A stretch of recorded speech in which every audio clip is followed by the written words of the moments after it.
السلام عليكم ورحمة الله وبركاته، اخواتي وحبايبي في كل مكان. عاملين ايه؟ يا رب تكونوا بخير وفي اسعد حال دايما يا رب. ان شاء الله النهارده هنعمل معاكم فيديو جديد. هنعمل معاكم حاجة للسحور، هنعمل معاكم الفول المدمس.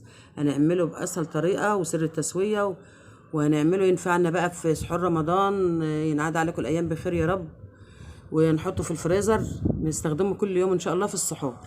تعالوا بقى نشوف هنعمله ازاي، ونسمي بسم الله ونصلي على رسول الله عليه افضل الصلاه والسلام. طبعا معانا كميه فول بلدي بالشكل ده. تجيبي بقى الكميه اللي تناسبك. نقيت الفول بقى واستبعدت منه اي حاجه وحشه. تعالوا بقى نغسله ونشوف هنعمل فيه ايه. كده غسلت الفول اهوت بالشكل ده وحطيته في بوله ومليتها ميه، وهسيبه بقى. تسيبيه حوالي بقى 5 6 ساعات، او من بالليل للصبح او من بالنهار لبالليل، يعني ايه، تسيبيه وقت كافي، اقل حاجه 5 6 ساعات. طبعا اهوت سبته اهوت. انا عملته ساعه السحور واحنا دلوقتي قمت من النوم كده حوالي الساعه 11. منقوع اهوت ما شاء الله، الحبايه زادت اهيت والكميه زادت. طبعا في الفتره ديت كنت كل شويه كده اغير عليه الميه، يعني غيرت عليه مرتين 3 كده في الوقت ده. تعالوا بقى نغسله تاني ونحطه بقى في الحل. طبعا عملته معاكم قبل كده بالطريقه السريعه اللي هي اسويه في نفس الوقت. لو عايزين برضو تشوفوها جربوها. قلت اعمله النهارده بطريقه جديده. كده غسلته وحطيته في حله اللي هولع عليه، وحطيت عليه ميه سخنه. تعالوا بقى هنشوف هنضيف ايه عليه، ونشوف سر التسويه بقى اللي هتسويه بسرعه.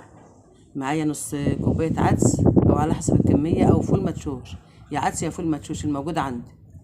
غسلت العدس برضو حطيته اهوت. تعالوا بقى اما اقول لكم على سر التسويه اللي هسويه لكم في خلال ساعه مش اكتر، وتحدي. نص معلقه صغيره بيكنج صودا او كربونات، واللي هي بتاع الطعميه ديت بقى السائل في التسويه، واسرع لك اقسم بالله خلال ساعه كان الفول مستوي. وتحدي. تعالوا بقى ولعنا على النار اهيت، على نار عاليه بقى دلوقتي، ونحوش منه اي رغوه. اي رغوه بقى تحوشها وتستبعدها خالص. هنغطي عليه بقى. طبعا كده الوقت هديت النار اهيت، وهدي عليه شمعة يخلص بقى، استوى بقى وارجع لكم. تعالوا بقى نشوف الفول.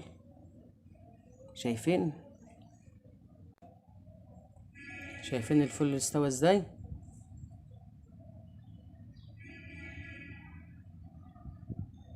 طبعا واضح اهوت بالمعلقه اهوت ما شاء الله. الفول دايب دوب خالص اهو. طبعا عايزه تسيبيه كده تسيبيه، عايزه تهرسيه بقى بالهراسه او بالهاند بلندر، ويبقى جاهز على ان انت تجهزيه باي حاجه باي طعم. دي بقى انت وحريتك الشخصيه، وعصر عليه ليمونه عشان ايه ما يسودش. دي بعد السوا خالص. شايفين الفول بقى وحلاوته؟ حاجه بقى طبيعيه، لا تقول اضيف بقى رز، لا اضيف نشا، لا اضيف كده على السمك، لا، الميه اللي فيه ديت الوقت بمجرد ما تهرسيه هيتقل وهيبقى جميل، ولا يحتاج حاجه تقلي بيها نشا، لا رز، لا دقيق زي ما الناس بتضيف. اكيد الحاجات دي برضو بتاثر على الطعم، انما ده حاجه طبيعيه كده جميله. فول ما شاء الله طعمه في منتهى الجمال بامانه ربنا، جميل جدا. وهوريكم برضو عن قرب اهوت بامانه التصوير اللي ظالم الفول. يعني ناس كتير شافت الحاجه يقولوا بتبقى بره الكاميرا حاجه وفي الكاميرا حاجه تانية. ايه رايكم بقى في الفول المدمس ده؟ بامانه ربنا ما خدش اكتر من ساعه. تعالوا بقى نهرسه. يا تهرسيه بهراسة البطاطس او تهرسيه بهراسة بالهاند بلندر. انا هرست اهوت. وانت بقى وحضرتك الشخصيه عايزه تهرسيه عايزه تسيبيه حب كده، ده براحتك انت. يعني انا شخصيا بحب اهرسه نص هرسه كده، يبقى كريمي كده وحلو. شايفين؟ ولا اضافات انها تقل ولا اي حاجه، وتقل واحده اهو. وبطبيعته فول والعدس بس مش اكتر، ما فيش اي اضافات تانية. تعالوا بقى نعمل معاكم بقى طبق فول اهوت. حطيت عليه شويه شطه وشويه كمون، وهنعصر عليه عصره ليمونه ومعلقتين زيت.